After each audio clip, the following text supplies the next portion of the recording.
Another day. Good morning. We're just filling up with this sun gas because it's meant to be a lot better. But one of the things I thought was so good, they have no rules here. Well, so good and not so good. They have no rules here on virtually everything. So there are no road rules. You can't get fined. It's haram to get fined.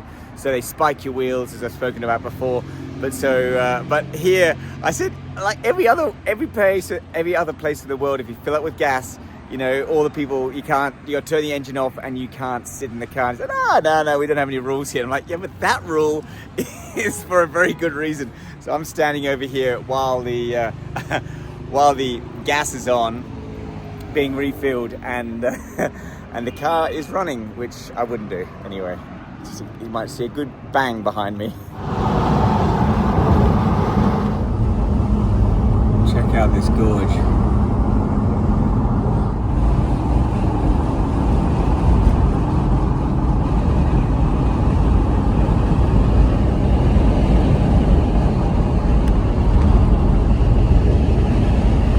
So we've just left Mazar-e-Sharif and there's a spectacular gorge. As we're going through the gorge, I look down and there's this amazing clear stream here. I don't think I've seen something so clean and so excited after the Wakam. And I saw a place to pop down. I said, let's just pop down there. He said, no, sir, you can't pop down there. There's landmines everywhere. The Russian landmines are still in this area. Big, fierce fighting. So we've had to go somewhere near home where the goats have come in and out and cleared the landmines for the last 20 years. This is something that it's a hazard of fly fishing I haven't had before, watching the landmines along the riverbed. Anyway, hopefully down here there are no landmines and I can fish this water. Well, another beautiful piece of water here, but a bit of pollution all around. And there's a big howling dog up there protecting the goats, so I'm not going to go any further. Didn't see any fish at all. Not sure if there are any trout in this stream, but it doesn't matter. It's why we fish. It is so beautiful just being here amongst these mountains. Look at that. Look how spectacular that is. And all those goats down there, which you might be able to see. I didn't have my phone up because it was recording. But they all came down, there's hundreds of them came down this steep path down to the end there, and just saw all the birds just bouncing around on the river's edge. It is so beautiful doing this fly fishing because you can just be one with nature and watch everything go around, as opposed to what most people do is just whiz along that road at 120 kilometers an hour if they can make that. Okay, back to the car. Let's see if we can do some more fishing later on.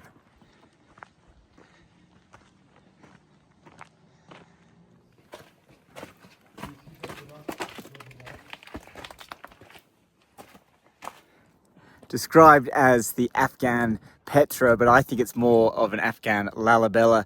This is the Takht-e Rostam, which is Throne of Rostam, but it's really created during the Buddhist period here in Afghanistan before Islam, so around 400, 500 AD. Islam came in about 700.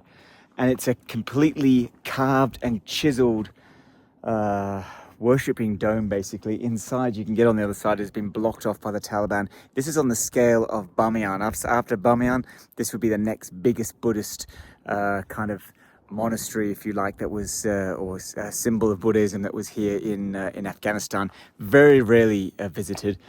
No one is up here at all. Hard to get up to, but we've come up here and you can look down, have a look at that. It's just all been carved by hand. In the middle of this is a great big altar or an area of worship which has all been blocked up, and you can't get across. This goes all the way around this carving, and then down the bottom there's a whole lot of, you might see here, a whole lot of little caves that the Buddhist monks used to teach from. And that's because this was on the main Silk Road. Hard to believe now when it looks like a kind of sleepy dead town, but the main Silk Road from India, China, all that Buddhism spread up here. And they created stuff like this for whatever, 1500 years ago, long before Islam. Amazing.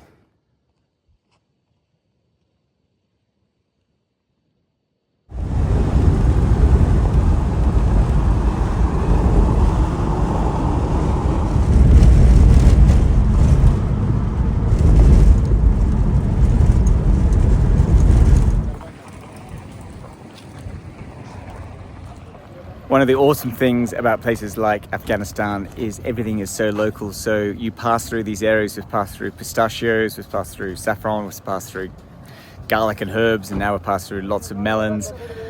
And they're all very fresh because they're all just basically their local villagers just bring their goods onto the road and sell them. So they taste amazing.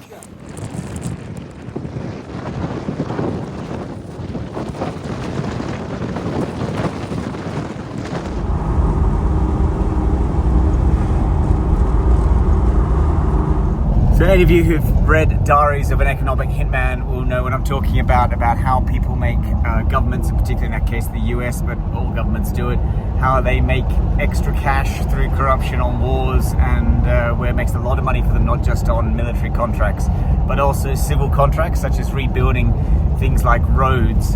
And this is a good case here in Afghanistan where you've, and I've seen it all around the world, where you have these roads which are really poorly constructed, such as this major road here, which they might bill it whatever $100,000 a kilometer, $1 million a kilometer, whatever it is, to build a road. And the depth of the road is the key thing. The foundations, like building a house, and they go on cheap materials, cheap depth, and they might build it for $30,000. So there's $70,000 there, but they'll get invoices for the $100,000 if it's $100,000 a kilometer. And that's, oh, here we go. There's another bit of road that's just fallen apart. And that's what happens around the world. So the contract goes out for $100,000. They get $100,000 of receipts, but they actually only spend $30,000. That $70,000 of stolen profit goes into someone else's account. Multiply that out of thousands of kilometers of roads, and you start seeing why so much money is in contracts around war, not just for the military, but all these other machines that operate around the corruption of war.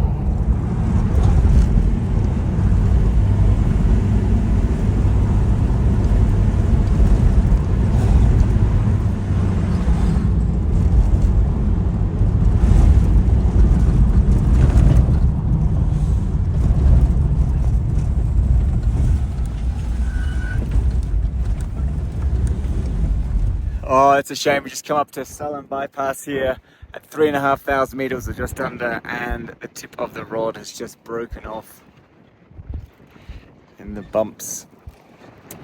My fault for leaving it up to save time. You can see that there. Oh, anyway, I'll try to give a cast without it, but it won't cast as well. Oh well, right at the end of the trip. Could have been worse. Could have been right at the start. Anyway, look how beautiful this is. That's the bypass, goes up here. I'm gonna just fish this little river here, hopefully. Let's see what we catch. Well, thank you, Afghanistan. That's the end of probably the fishing part of my 4 weeks here. Absolutely amazing. Popping over the Salang Pass there. I've been fishing today at 3,200 meters. Everybody will know this pass. This is the one that goes, anybody that's been to Afghanistan, the main one. And I've just been able to fish this beautiful stream coming up. No luck, but that's been the story. I've caught only three small ones, and well, actually all four were small ones, to be honest. Three probably definitely undersized, although I was told, why didn't you eat them? And one that was barely legal, I'd say, back home. A snow trout, which was I'd never caught before, meant to taste amazingly sweet. So yes, I did have to eat that one, and it tasted great. Very muscular, beautiful fish. Fished up to 4,200 meters. Just achieved my lifelong goal of actually going and taking a horse and fly fishing and horse trekking. Probably the first person ever to do that, I think. I'm not sure. Up in the Wakam corridor. Certainly probably one of the first people ever to fish in many of the rivers, fly fish many of the rivers that I've fished. Absolutely incredible. Last fishing here late 60s, and then they came again in the 80s to put some trout in, but really war-torn country. And today I was about to fish an area and I was told, don't go down there are still landmines. It's that kind of place around the streams, very different in a way from Pakistan. In a country that does use its protein and uses the fish, but uses electrodes, hand grenades, dynamite and nets and stones, as we saw, to catch their fish. Fly fishing, the art of just being one with the rivers, I hope comes back here.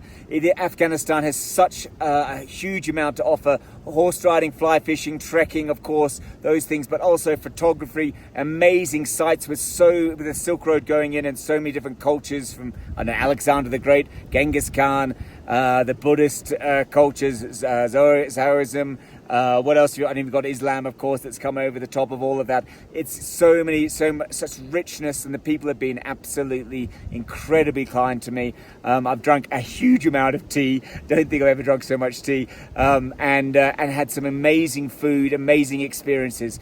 Thank you, Afghanistan. Thank you, Afghanis. An incredible place. I hope peace comes to your country after so many years of just horrible war and earthquakes, which we've just had now, and the poor people who are suffering from that. I hope you get some stability and able to get some prosperity, and people are once again able to bring in a tourism industry, so more people like me can come and enjoy it for what it is, this beautiful nature inhabited by incredibly beautiful people. Thanks, Afghanistan.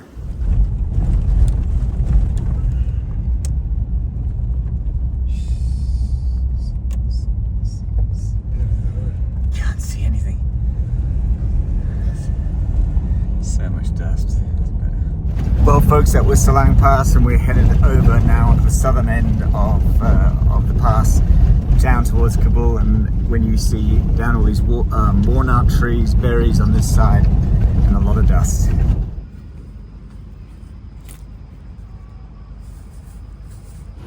Unbelievable, I've come back to Kabul. We just got here, and not only is Afghanistan playing Pakistan and it's halfway through that game and Pakistan got a low score, but it looks like there's a full eclipse of the moon tonight here in Kabul. I've never seen this before. It's always been overcast, so this has happened. What a night. Let's see if I can see a full eclipse.